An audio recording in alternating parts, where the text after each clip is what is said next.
Have you ever heard of the walking dead of Norse mythology? Not zombies, but something far more terrifying. The Draugr. These weren't mindless eating machines.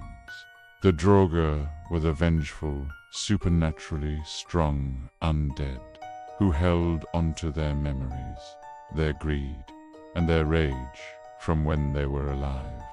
Imagine a powerful Viking warrior, but now he's dead, blue-black in color, swollen to a massive size, and absolutely furious. They guarded their treasure hoards with a vengeance, haunted their old homes, and brought plague and madness to anyone who dared cross their path. So, how did the ancient Norse people deal with such a monstrous threat? They didn't have shotguns or chainsaws. They had something much older, much more mystical. They had runes. Today, we re-diving deep into the fascinating and chilling world of Draugr Binding Runes, the ancient magical script used to keep the dead. Before we get into the runes themselves, let's understand why they were so necessary. A Draugr wasn't just a reanimated corpse. It was a powerful entity. They could shapeshift, often into animals like bulls or seals. They could control the weather, swim through solid rock, and their very presence could drive people insane. Unlike a zombie, a Draugr retained its intelligence. It knew who you were.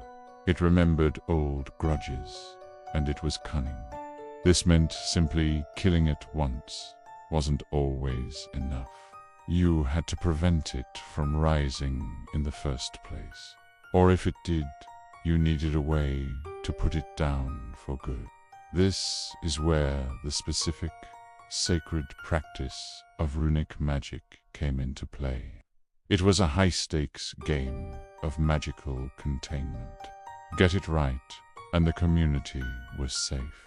Get it wrong, and you could make the problem 100 times worse.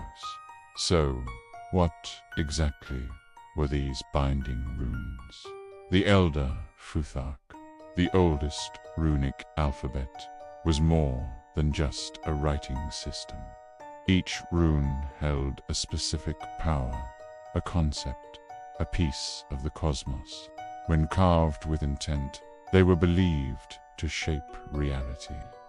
For binding a Draugr, this wasn't about writing a keep-out sign. It was about weaving a magical net, a spiritual prison. The runes chosen would be ones associated with constraint, death, and divine power. Think of runes like Isa, representing ice and stagnation, literally freezing the Draugr in its grave. Or Thuris's, the Thorn, a rune of defense and chaotic force, used to create a barrier the undead couldn't cross. Another powerful one was Hagalas, the rune of hail and destructive natural forces, used to call upon a power that could overwhelm the Draugr's own unnatural strength. The placement of these runes was just as crucial as the runes themselves. You couldn't just scribble them on a piece of parchment and hope for the best. The magic had to be directly applied to the source of the problem. One of the most common methods was to carve the runes onto the gravestone, or a large, heavy stone placed directly on top of the burial mound. This acted as a physical and magical seal, pressing down on the grave with the weight of both rock and runic power. The idea was to create a permanent barrier that bound the spirit to its resting place. Think of it as a magical lockdown, preventing the Draugr from ever breaking the surface. For particularly troublesome individuals, those known in life for their strength and bad temper, more extreme measures were taken. Runes would be carved onto the coffin itself, encasing the body in a box of magical wards.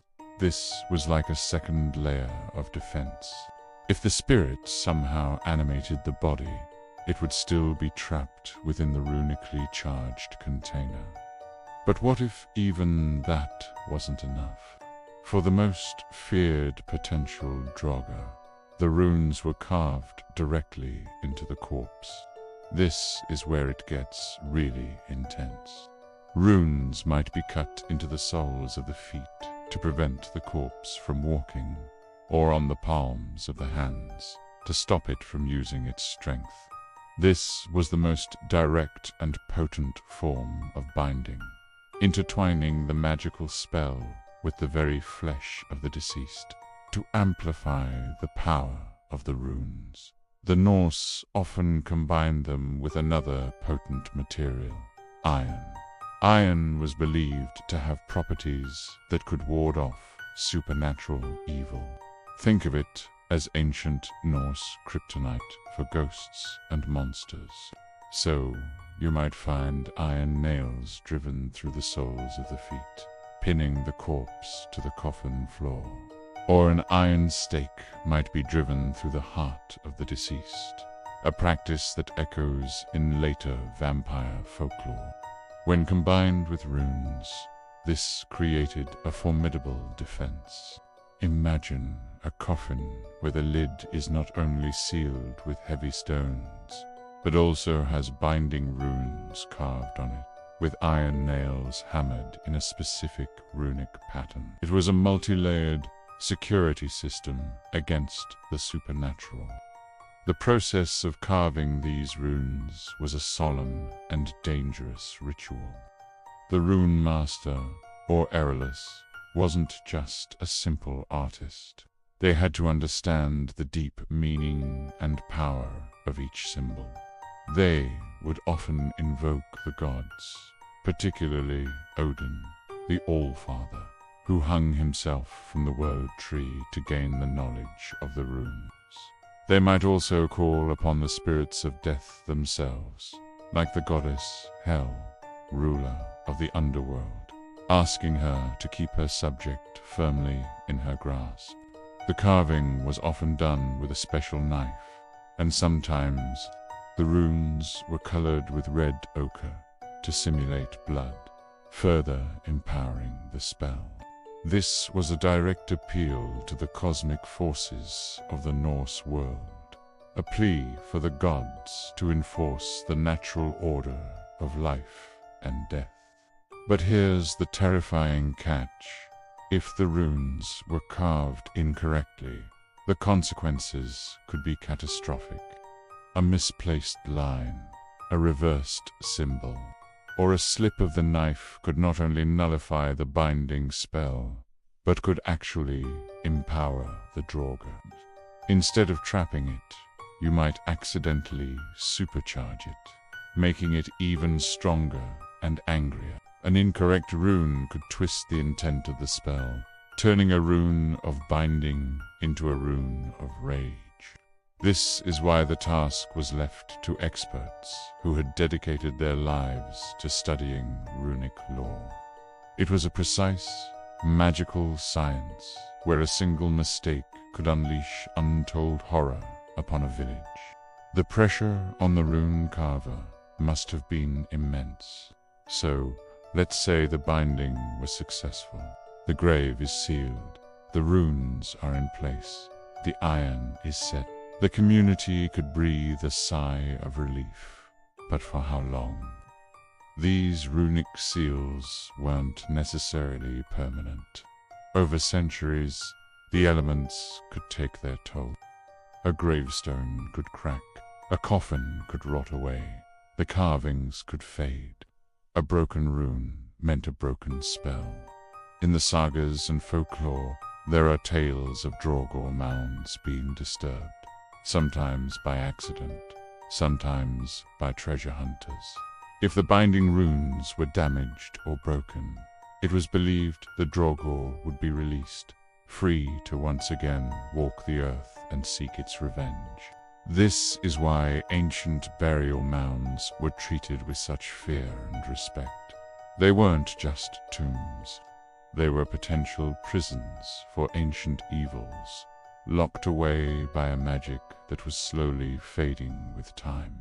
The concept of the Draugr and their binding runes tells us so much about the Norse worldview. It shows a world where the lines between the living and the dead were thin and permeable.